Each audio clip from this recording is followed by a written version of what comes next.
are, whoops, wrong button, and I'm all over the place. So we are recording on Thursday, March 7th, 2024 at 2:07 p.m. Eastern time, and I am tongue twisted today. I'm forgetting things. I just had on a woman I always have on, Claire Lopez, former CIA, and I asked, I was like, "Oh, is today Super Tuesday?" And then as soon as I said the words, I'm like, "Today is fucking Thursday!" Like, God damn it! Like, wake up! So, Mike Vecchione's been on here a million times before.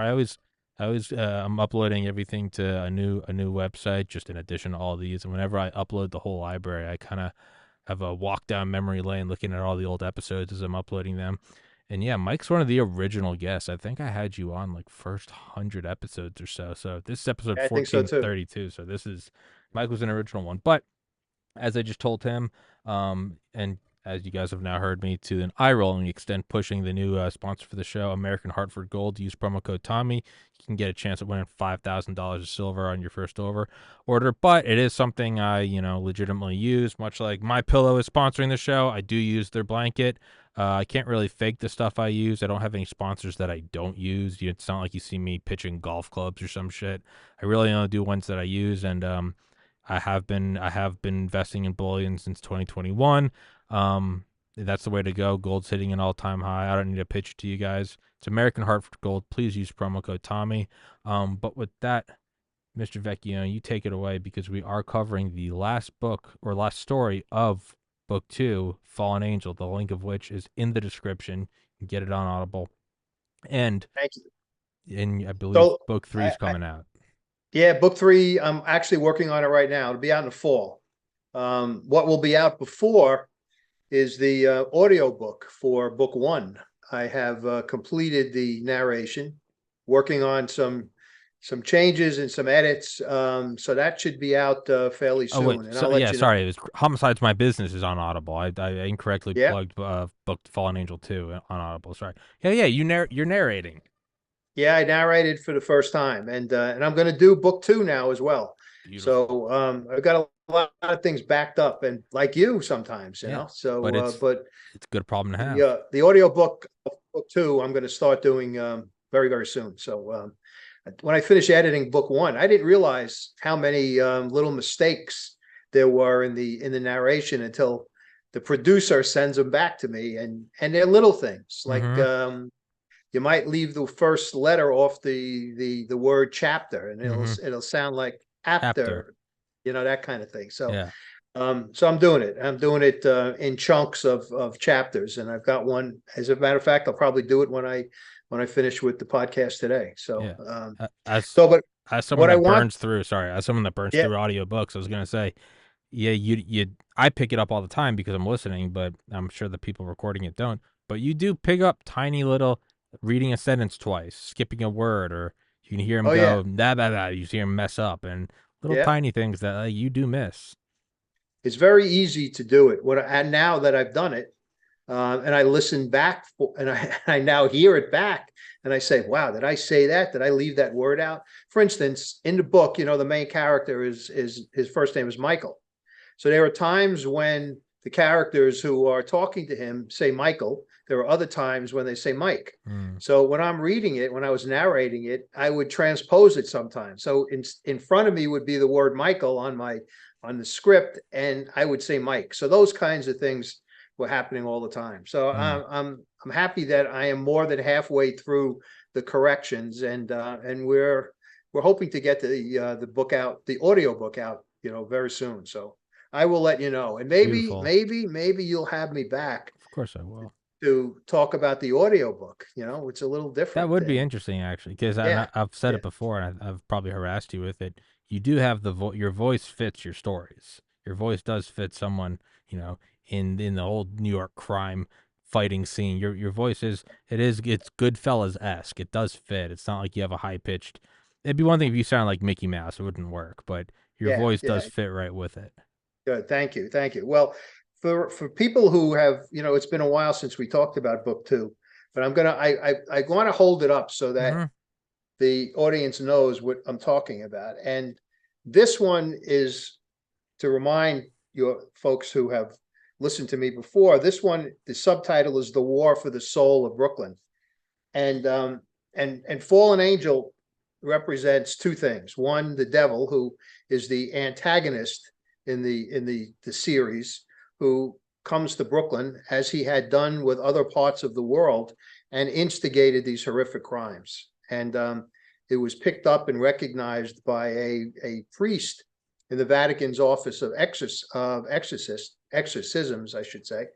And he realized that these crimes were all done in conjunction with, or before, or preceding an exorcism that he and his colleagues had done. So more research led him to conclude that it was Satan who was the instigator of these horrific crimes, to do what Satan does, which is to, create turmoil and chaos and upset the world. And he's come to Brooklyn, and since the priest recognized who it was who was behind these crimes and what he was doing to thwart the conviction of people who were arrested for these crimes, they decided that they needed a special prosecutor, somebody who could handle these cases and handle the battle and the war with Satan and win, to discourage Satan from continuing to do what he's doing. And that becomes the character. That's the character Michael Gioca, who is patterned after the chief of the homicide,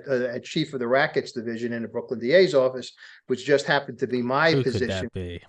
when I left. So in book one, except for one small stub of his toe, Michael is pretty successful and beats Satan in every one of the cases and crimes that he's instigated. And book two is about Satan not feeling that he's done his job, and he feels that, he wants to really upset life in Brooklyn. So he realizes that family is a big part of life in Brooklyn. People are, it's there are old families who have been in Brooklyn for a long time, and he starts to commit crimes that will affect family life and upset families and destroy families. And that's what the war for the soul of Brooklyn is all about. Part 4 is a little different. In part 1, 2, and 3, the people who are affected by the crimes are families, are usually people who have big families. They may be police officers. There's one case, a police officer. There's another, a businessman who has a family business that is destroyed by the devil. And in part 4, what Michael encounters is a little bit different than, as I said, part 1, 2, and 3. In the first 3 parts, the devil has arranged for a lawyer, one particular lawyer, to represent the defendants, the people who he has instigated to commit these crimes. And that lawyer's name is Monroe Wilkins, and he appears also in book 1. And he was successful in one of the cases until the Michael character goes back and retries the case and beats him the second time. But Monroe Wilkins shows up again in book 2, and he's representing one of the defendants who was the person who committed the crime that Satan has instigated. But he also has done one other thing. As after Michael wins a case and he's on his way home from the courthouse, and he's celebrated and everything is good in his world, somebody approaches him on this dark street where he lives, and he immediately is wary of what's going on. And the guy walks up to him and says, "Are you Michael Gioca?" And he says, "Yeah." He says, "You've been served." And he hits him with a subpoena, and a summons, I should say, not a subpoena, summons. What happens is the devil has instigated Wilkins to bring a civil lawsuit against Gioca for tampering with the jury, for doing things on a case that is not part of the story, any of the stories in these books. But the devil has resurrected a case involving a murder, involving a defendant. It's unimportant who the defendant was, but during that trial, the Michael character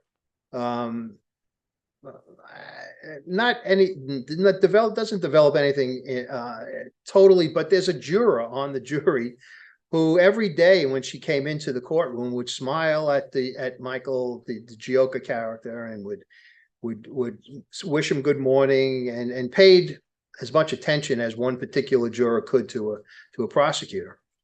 The defense attorney in that case made a comment to him one time, and said to him, "Well, are you seeing that woman? Are you fucking her?" Is what he said to him. And he says, "No, nothing." And that was the end of it. You know, she, at the end of the trial, they chatted in a group, and she told them how much she admired him, et cetera, et cetera. And that was the end.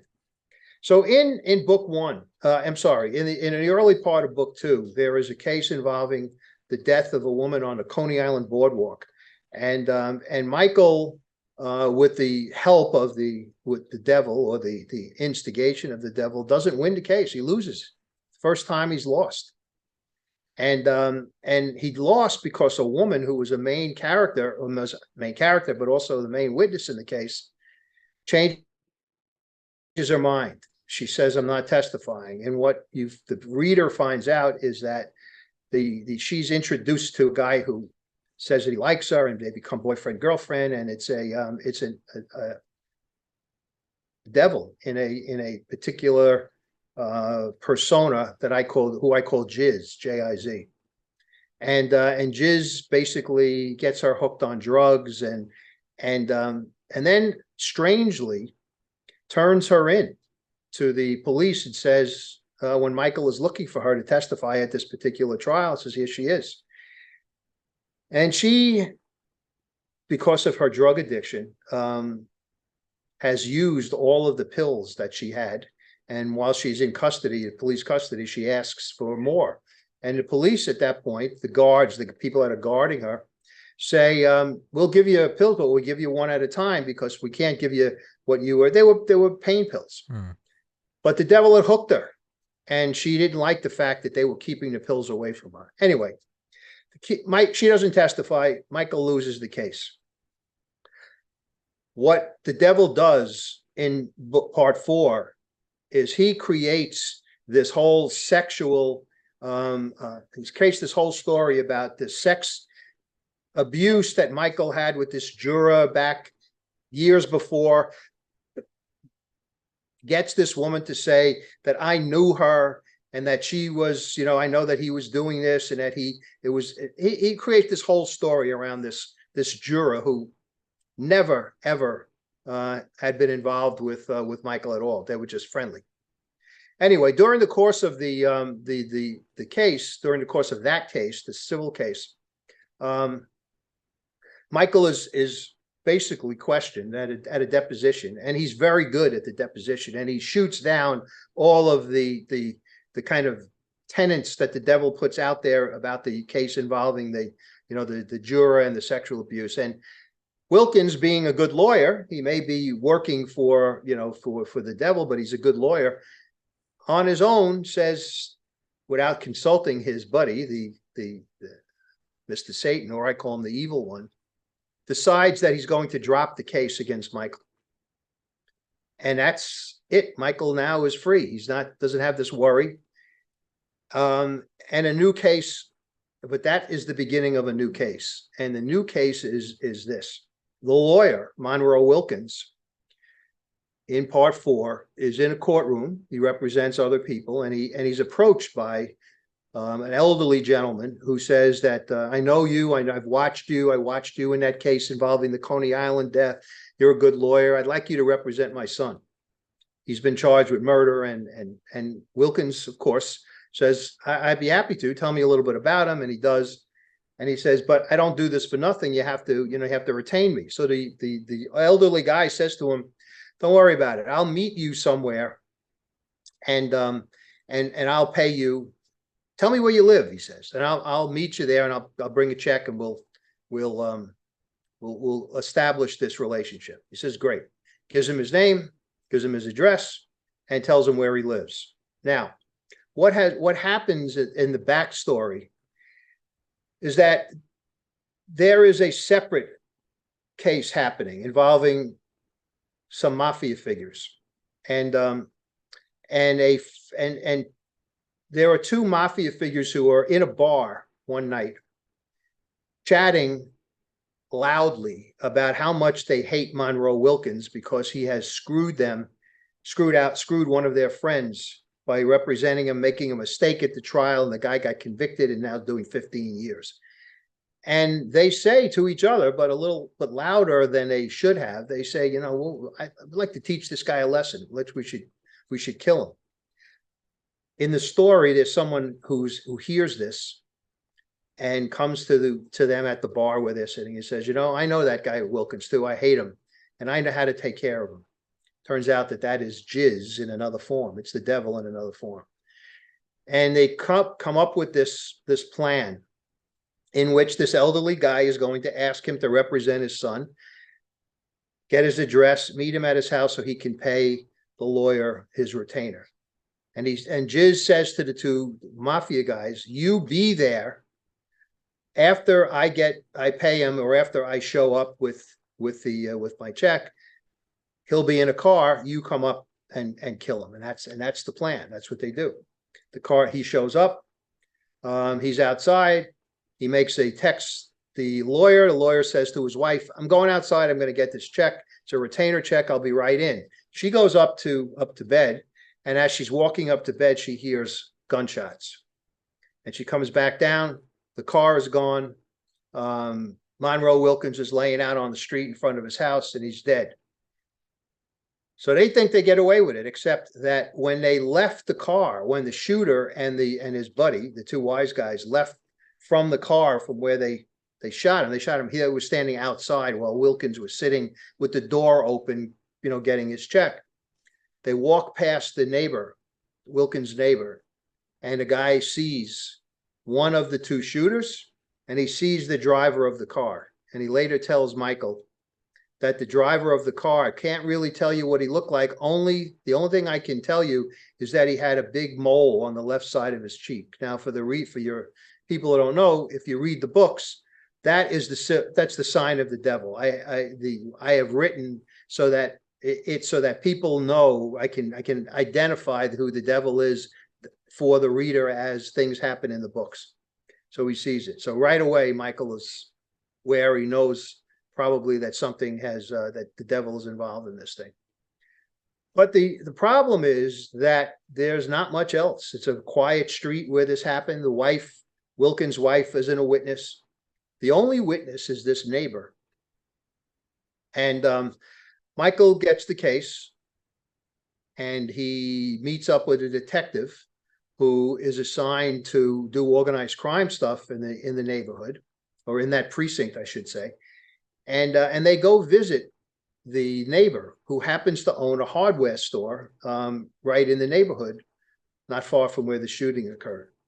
And they walk in, they identify themselves, and they tell them why they're there. And the neighbor, whose name is Taliaferro, that's his last name, Jimmy Taliaferro. Jimmy starts to shake, and he says, let's go talk in the back.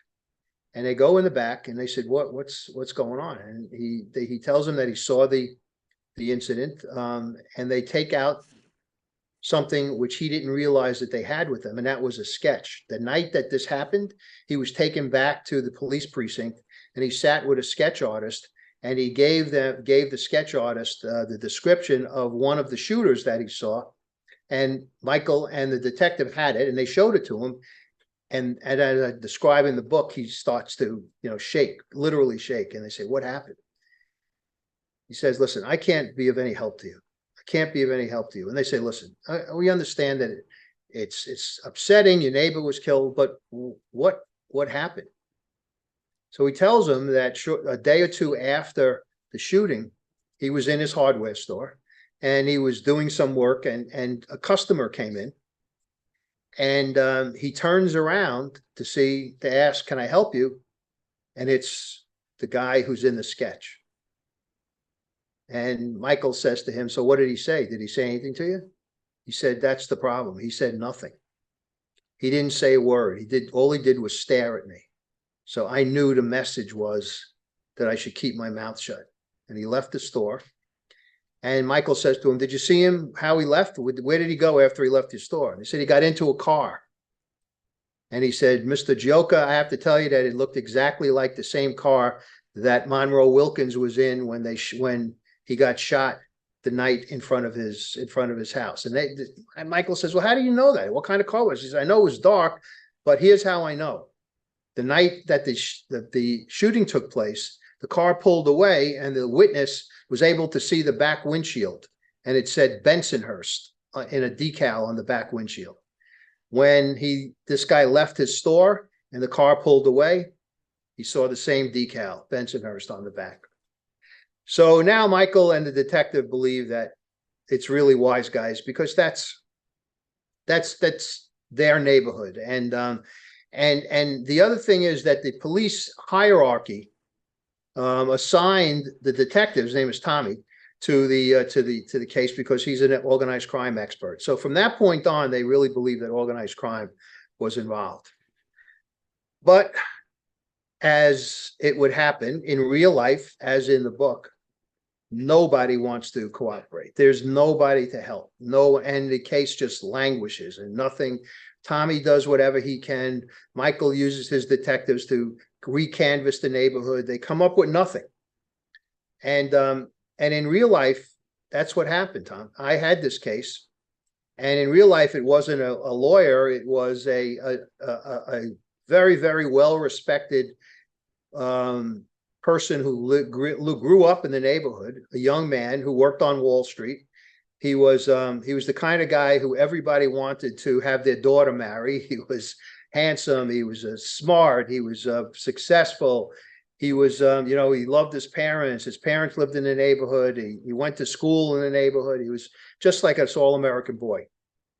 In real life, his mom couldn't figure out why he was killed. In real life, what happened is he was selling a car, and he goes to this particular spot and tells someone who calls him and said, "I'd like to buy your car.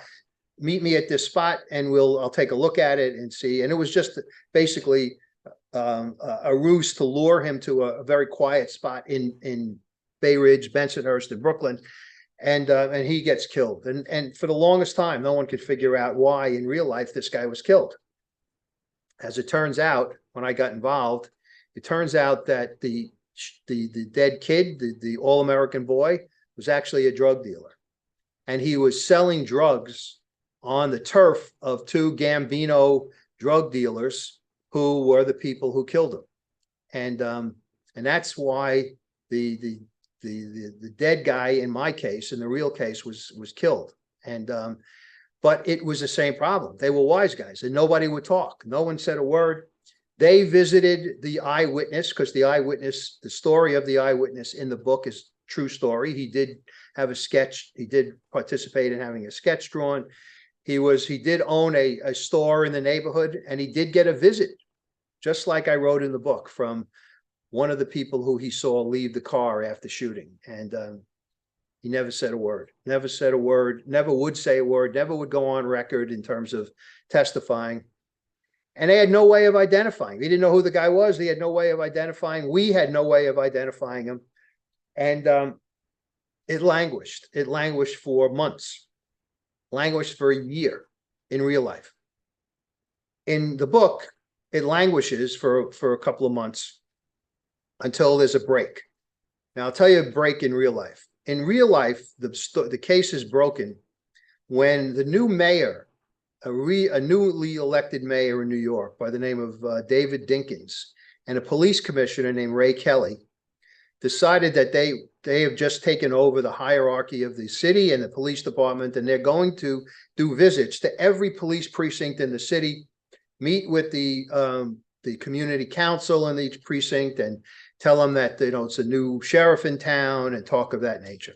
So at this meeting in the precinct where this murder occurred in real life, Kelly and Dinkins were sitting there, and the mother of the dead kid, whose name was Checkett, his last name was Checkett, Checkett's mom raised their hand and said, "Well, I would like you to find out who killed my son. It's been well over a year or more. Nobody has done anything. The detectives have hit a brick wall." And Kelly, the police commissioner, says, "I promise you that I will put new detectives, a whole new team of detectives on the case, and let them work it. And hopefully that will bring about an arrest. So again, skipping ahead, he does. The guy who he puts on it becomes a very good friend of mine named Tommy Dades.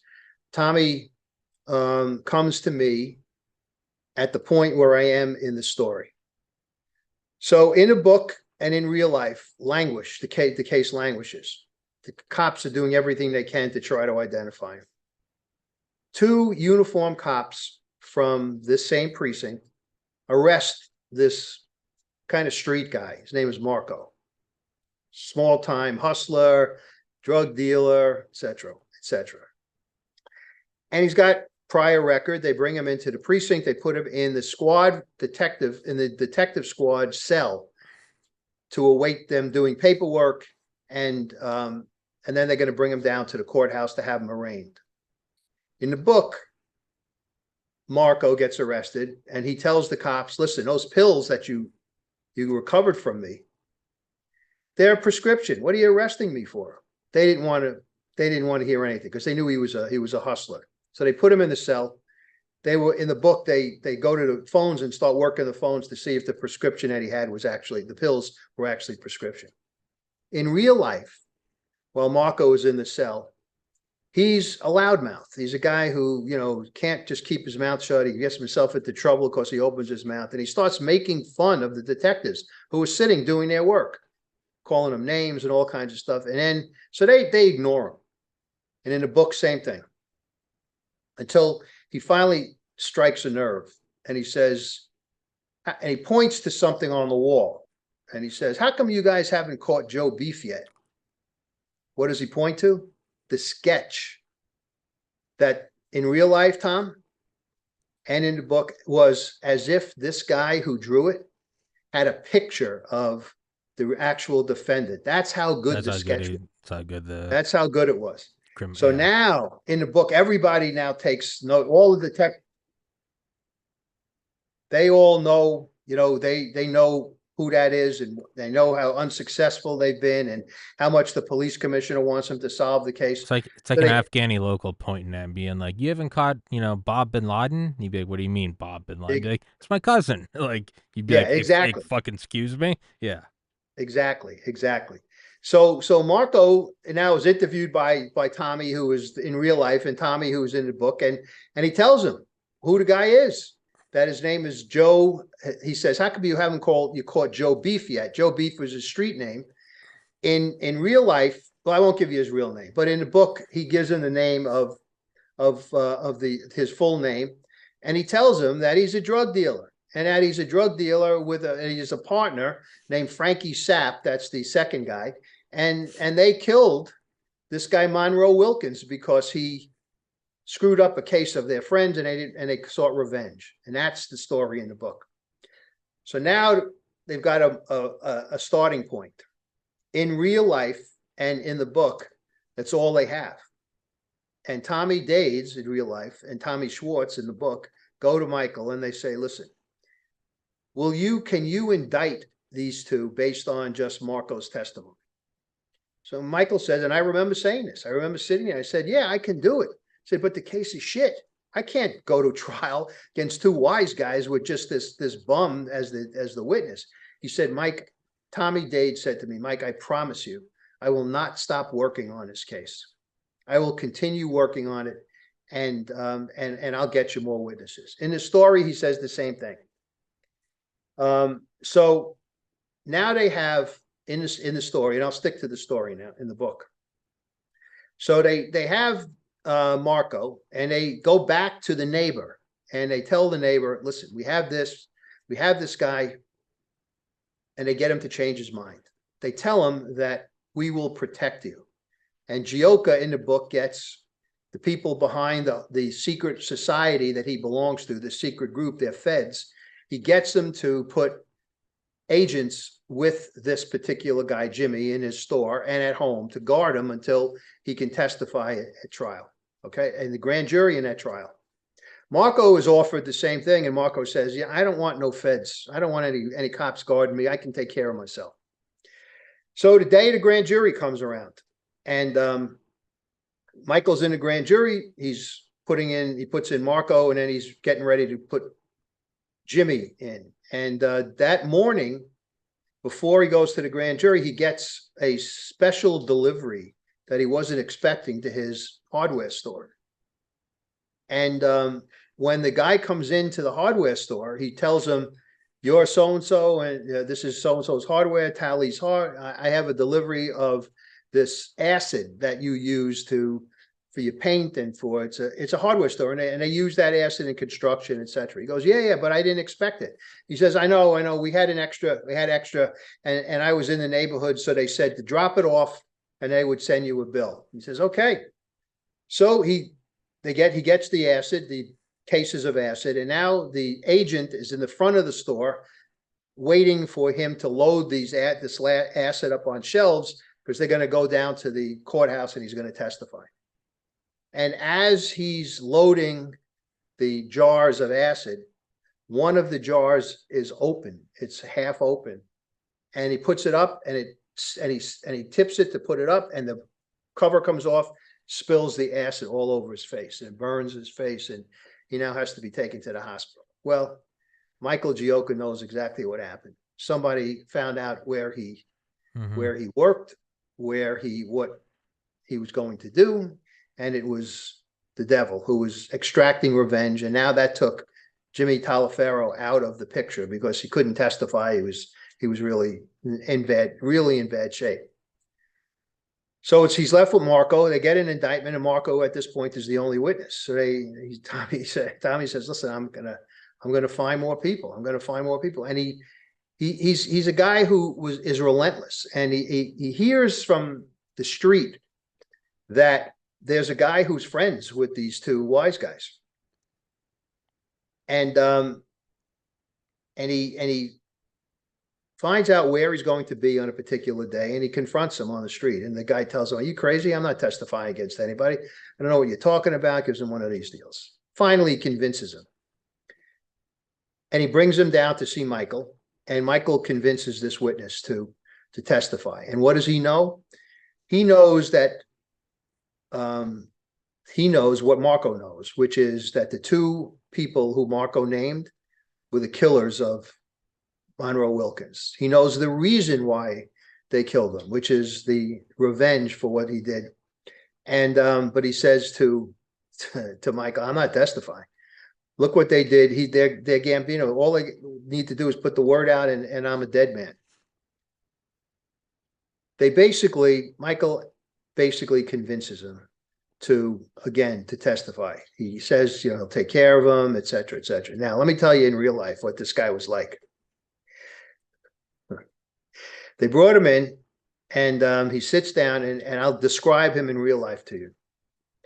He was about 6'1", 6'2", thin as a rail, had blonde hair, scraggly blonde hair, and was really kind of, a street guy that you would see on the street who was a junkie, and he was.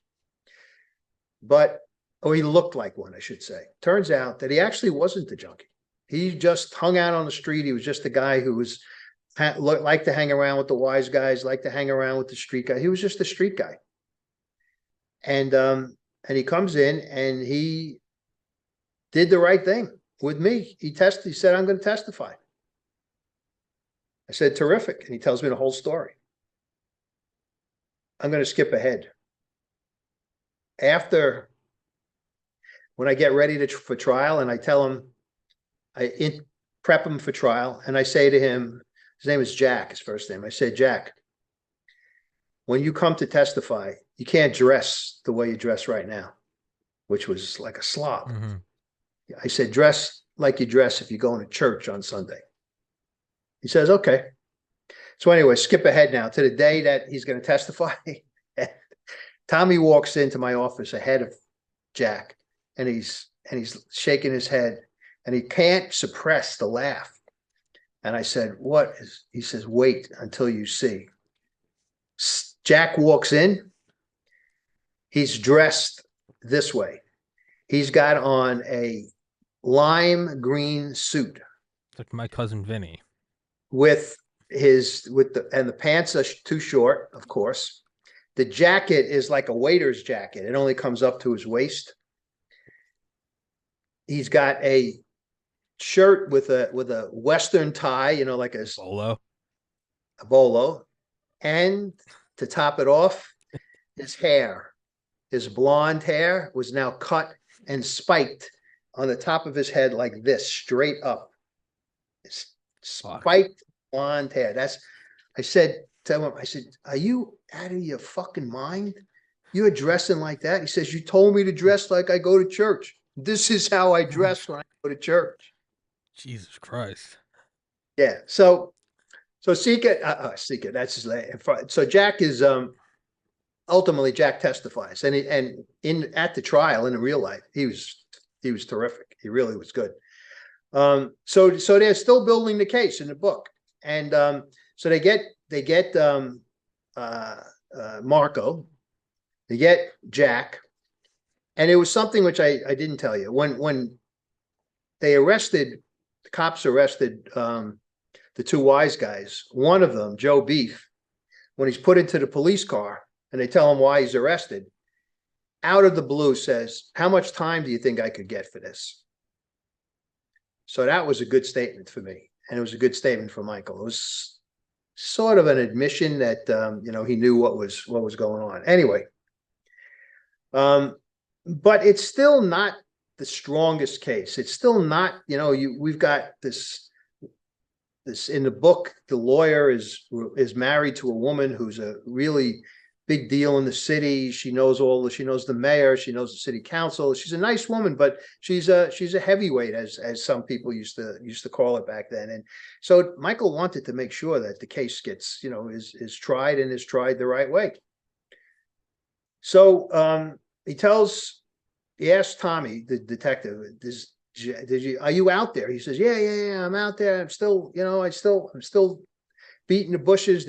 I'm sure that there's someone else out there. And at this point, we get a call in the office, and Gioca gets a call. There's a guy in jail who says that he has information about the case and wants to help us.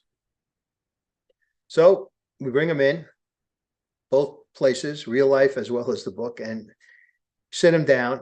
And his name in real life was Mikey.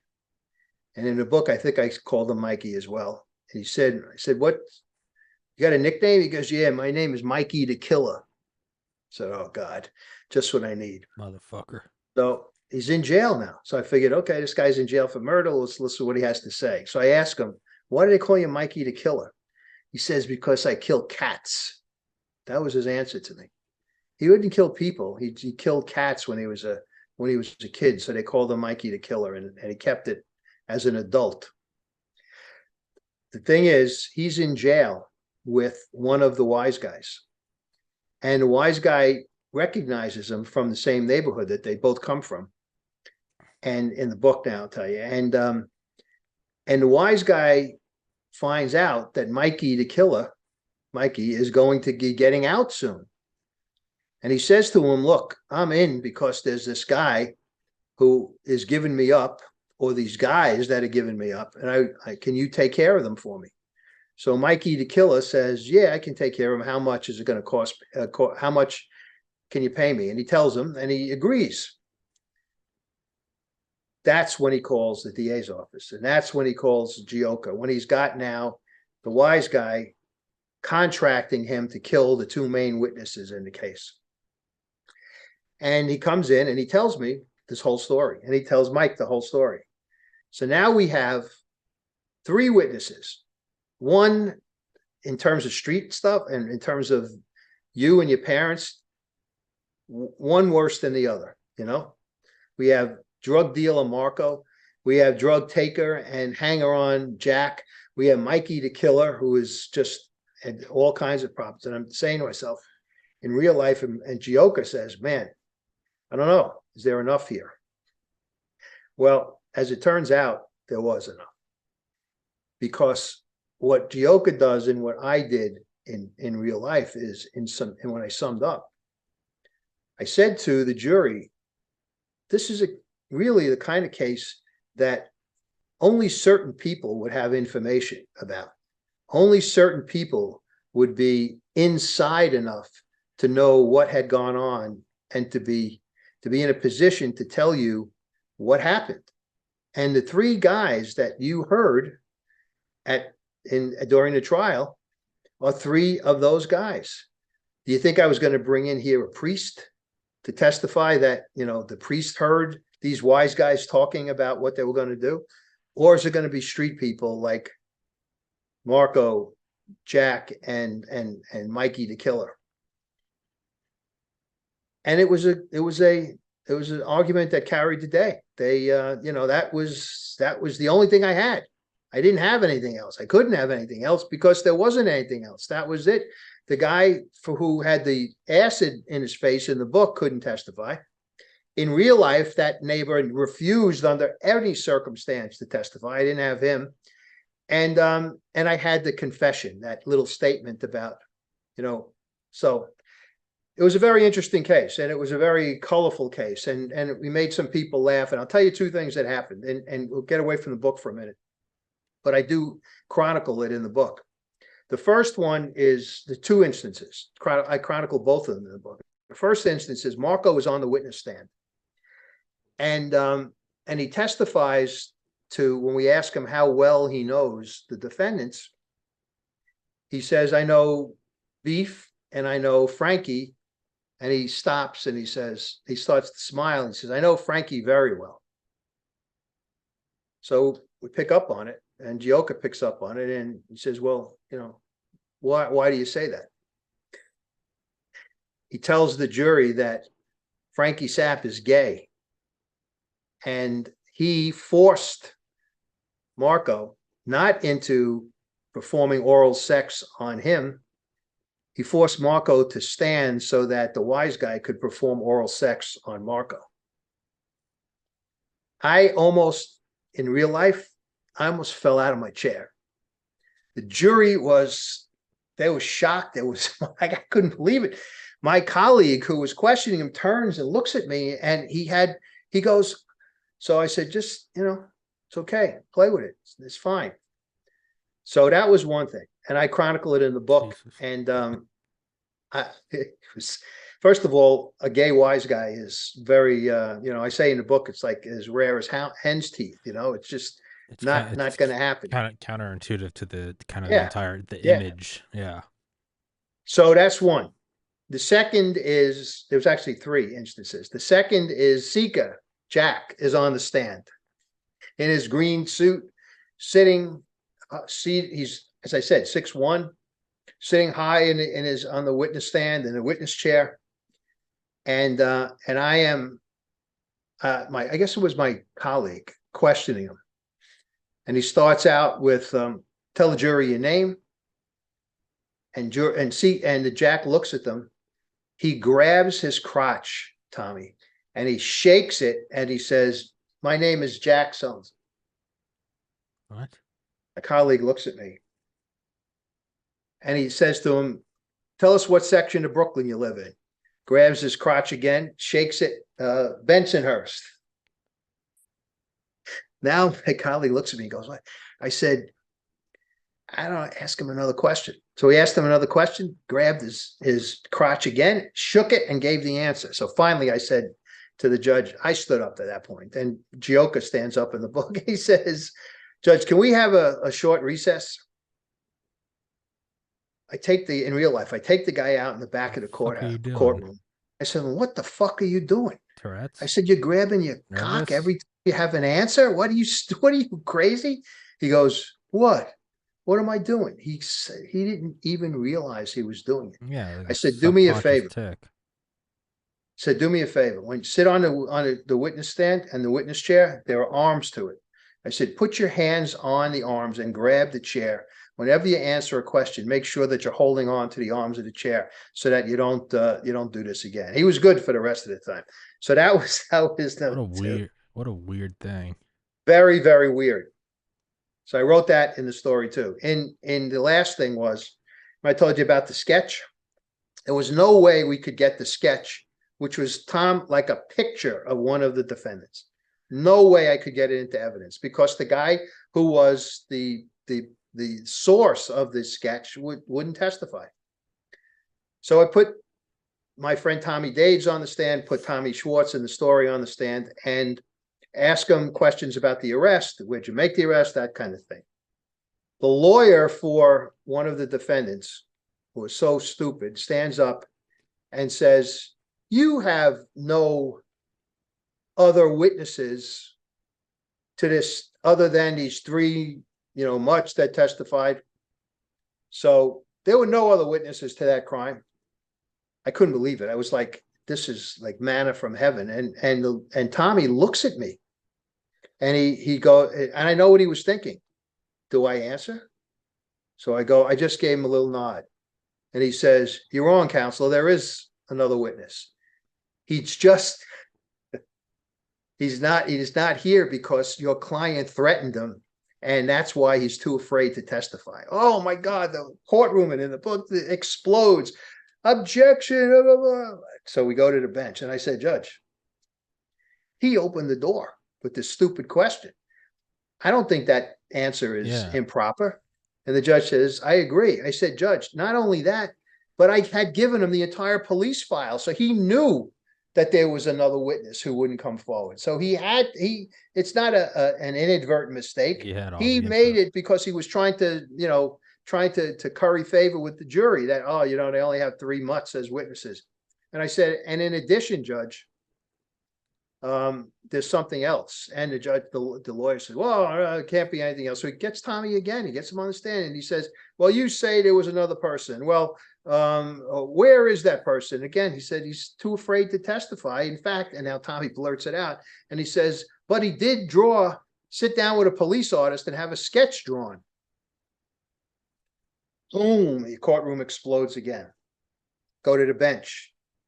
Say to the judge, Judge, I didn't open the door to this. This guy opened this entire door about no other witnesses. So the judge said, have you turned over the sketch to him? I said, yeah, I turned it over. It was part of all of the material that he got. Judge looks at me and looks at Gioka in the book.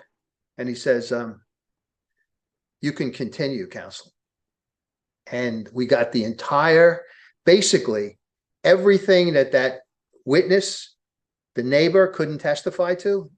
The whole story about the sketch, who it was, we got it all into evidence because of the mistake of the lawyer.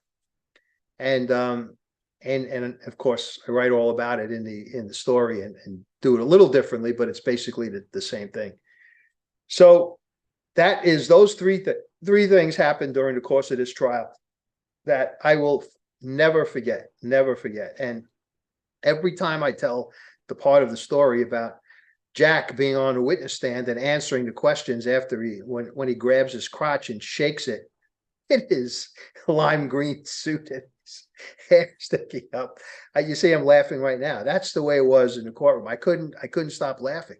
And you can't make this stuff up. And I'm writing a fiction book, and the old saying, the truth sometimes is stranger than fiction. Well, here it is. It's I couldn't make that up. If that didn't happen, there's no way that I would have been able to tell that story about a guy on a witness stand shaking his crotch every time he testified without it actually having happened. So in the book, Michael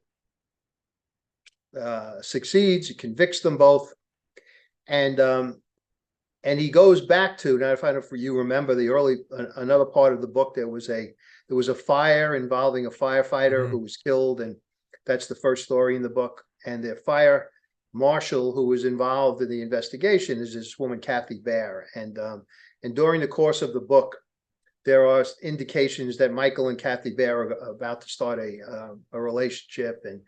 And at the way that I end this section is actually the way I started is that Michael and Kathy finally have their first date, and they realize that they care for each other, and it's the beginning of this relationship and this romance that I've now carried over into book 3. And the beginning of book 3 it's a full-blown relationship, and I carry it through in book 3. So that's where we are with the with the stories. Book 3 begins with another case that I did, and it involves the killing of 2 New York City police officers by in real life by a guy who was a member of something called the Black Liberation Army, which was part of the, during the whole time of the Black Panthers. The BLA was kind of an East Coast thing, and they were killing cops and all over the city, and 2 cops were killed by a member of that group in the case that I had in Brooklyn. And that's the first case. I don't make it exactly the same, but that's the first case in book 2. And we talk about that, which carries into part 2 of the book, involving a reverend who was testifying on behalf of the bad guy, etc. So book 3 is going to have connections between part 1, part 2, part 3, and then ultimately part 4. It's a little different than what I did in the others, which were kind of 4 distinct incidents and crimes. So that's where we are, and I hope that your folks go out and buy book 2. I think that they'll really enjoy it. I'm very proud of book 2, and I've been preparing for today.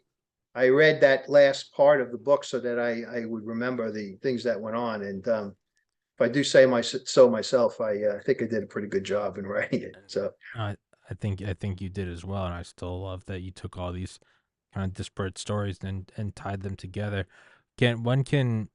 Which would be available first? Audiobook of book 1, or when would you be able to get me a copy of book 3 so we can keep on this?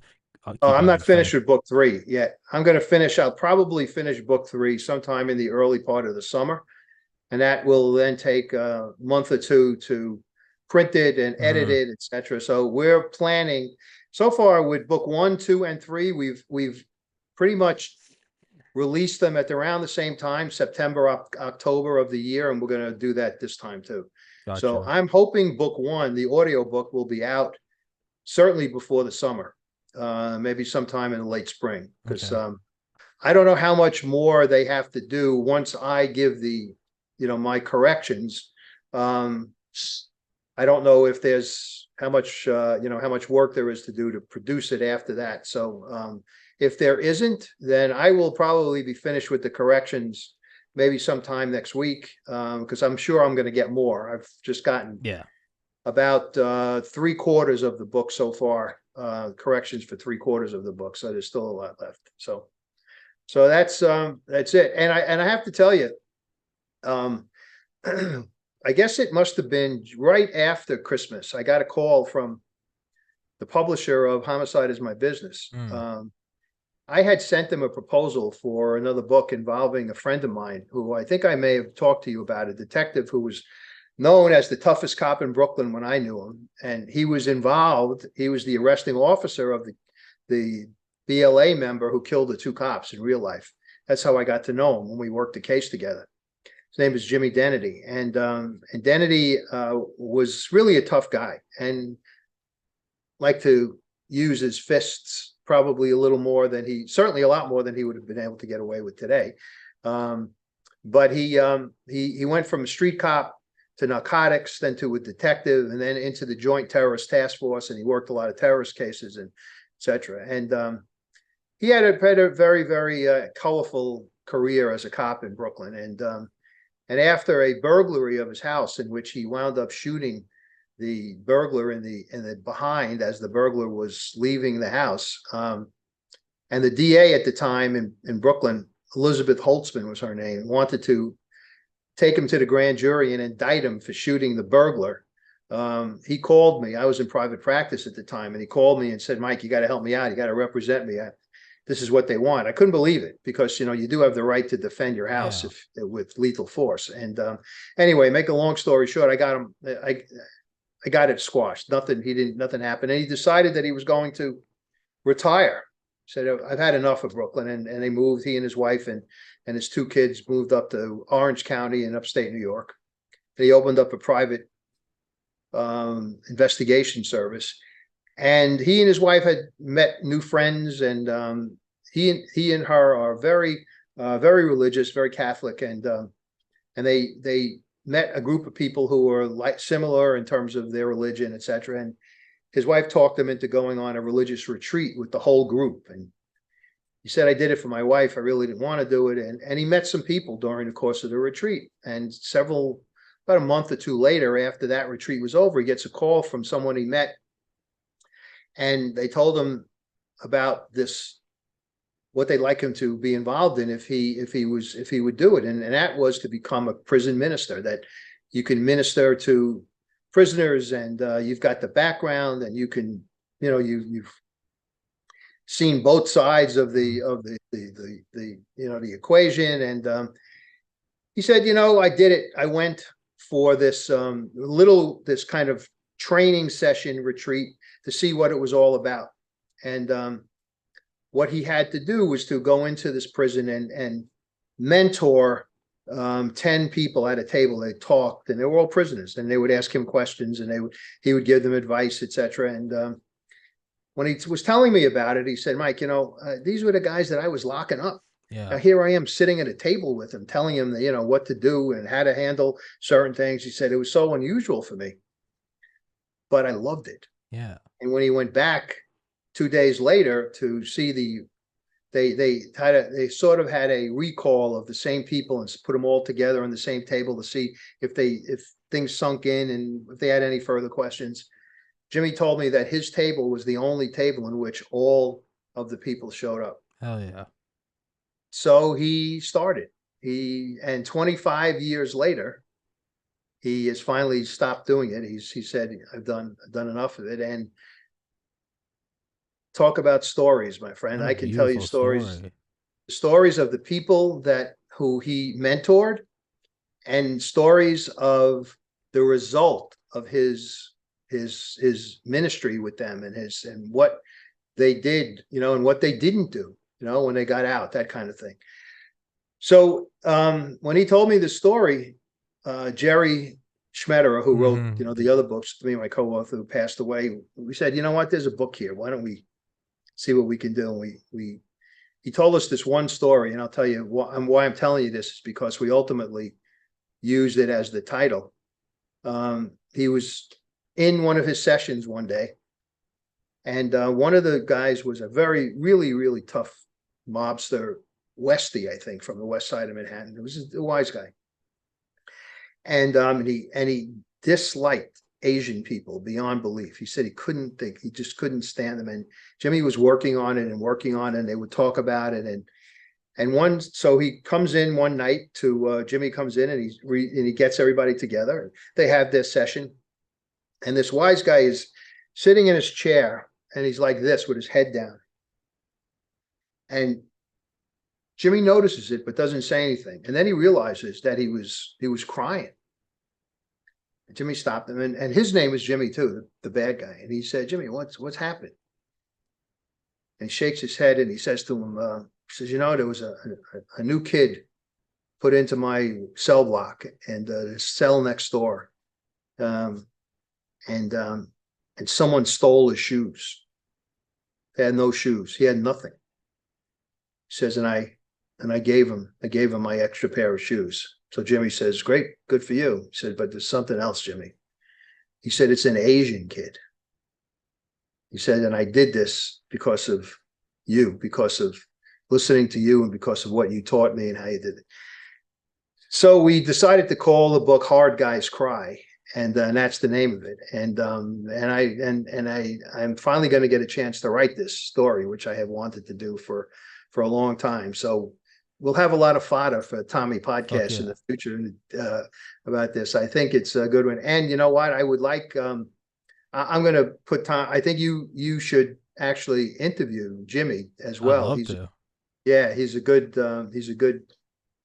talker, and he tells stories. And maybe, I don't know if you can do this, maybe you can have the both of us on at the same time. So no, I'd love to. Yeah, we'll do it. It's a good story. It's a good story. That'd So be a I'm going to do that. I'm to. going to start writing that when I finish with book 3 of Fallen Angel. So beautiful. So, well, shoot me a text, and let's get that going. I will. So, all right, dude. Okay, as Tommy, always, thank you dude. very much. Yes, sir. Thank you for your time out of your day. I always appreciate it. I always appreciate your stories, and no, that would be a really. I'd really like that. That'd be a really cool episode. Yeah, tell them let's do it. And but yeah, guys, please go in the description. Please go get a link to the book. It's in the description, or you can get the links to the other books. Again, Homicide of My Business is also about Luigi Roncesvalli, which is still, I mean, just the greatest name ever. But yeah, go get that one as well. And yeah, let me know when the Audible version of book one comes out. I will. I I'm will. interested in hearing you narrate. Yep, I will do that. I will do that. Thank you very much for having me, All Tom. right, Mike, you're the man, dude. Thank you so much. I'll send you this Yeah. episode. Shoot me a text and let's get the next one scheduled. Yeah, let me know when you want to be back. There's stuff we could talk about since the books are not ready yet. Book three is, Yeah, but I got plenty to talk about. So, yeah. We'll do one. okay, and you'll send me the link to this one, Yeah, right? yeah. Okay, good. All right, brother. Thanks, Tom. Have a good one, buddy. Appreciate you, Mike. You as well, guys. Thank you so much for watching. God bless everybody. Recording stopped. Take care. Peace.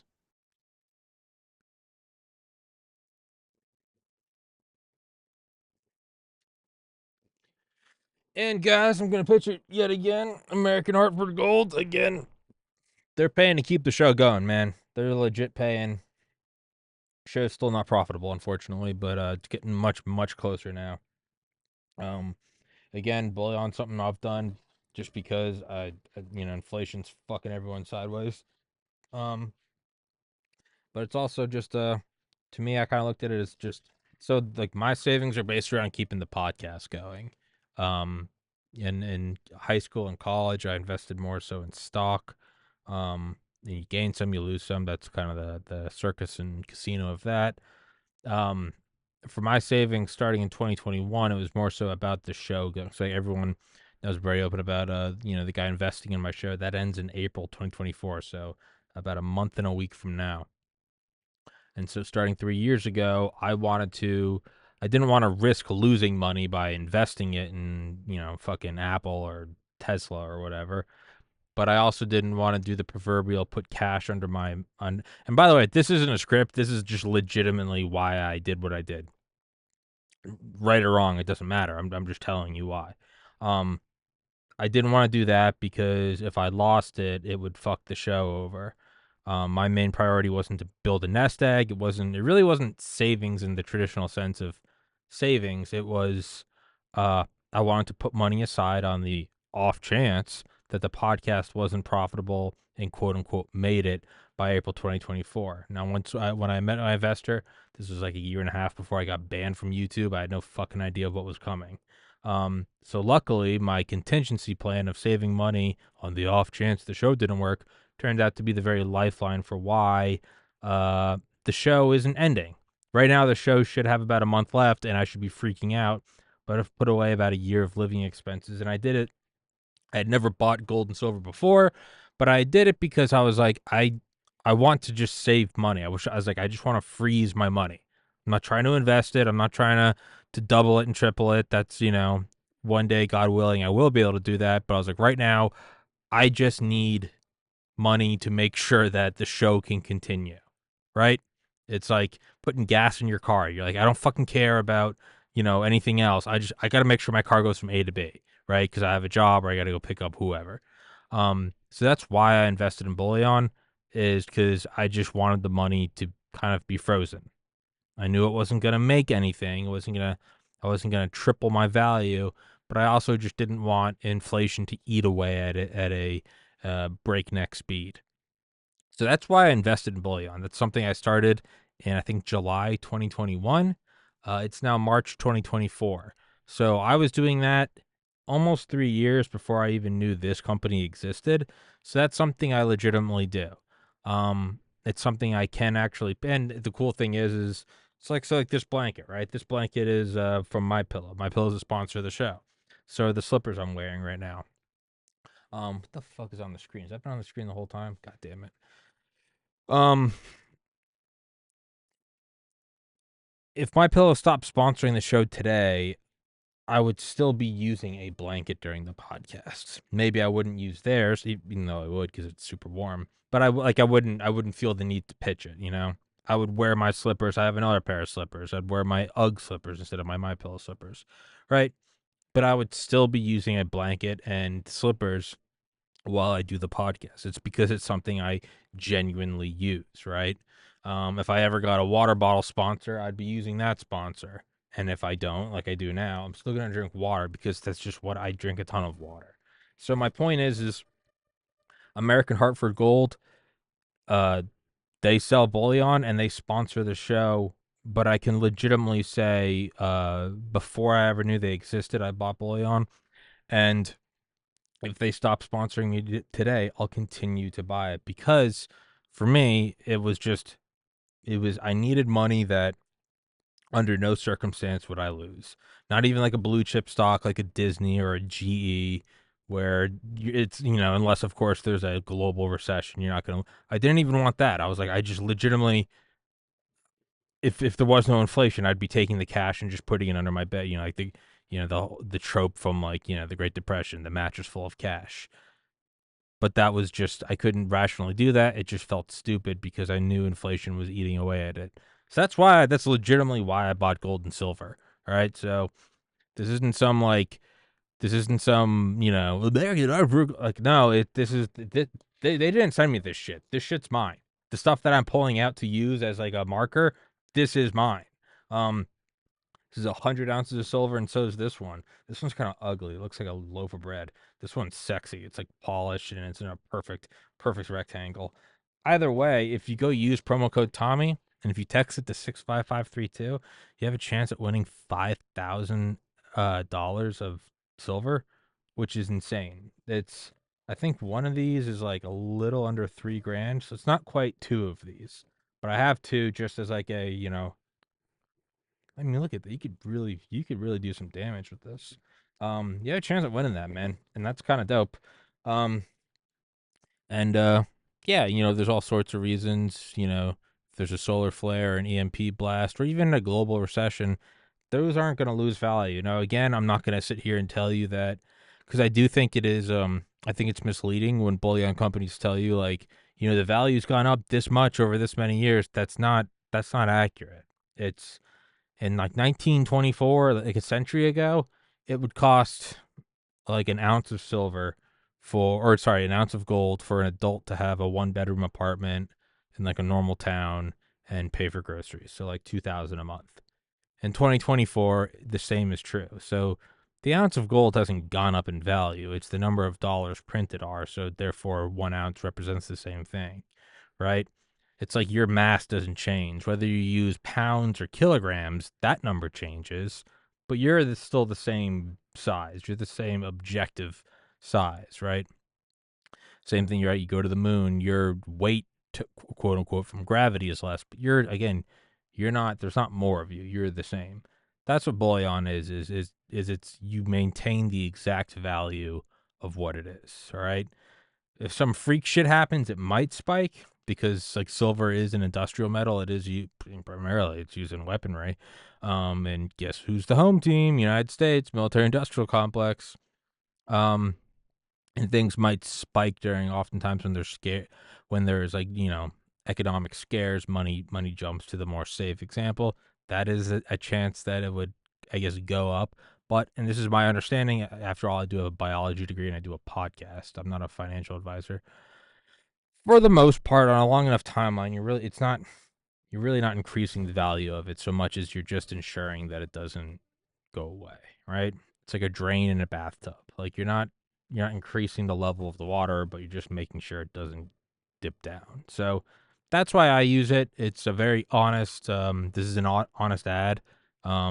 If they drop me today, I'll continue to buy silver and gold because it's just that's what I'm doing. That's what's pushing the show forward.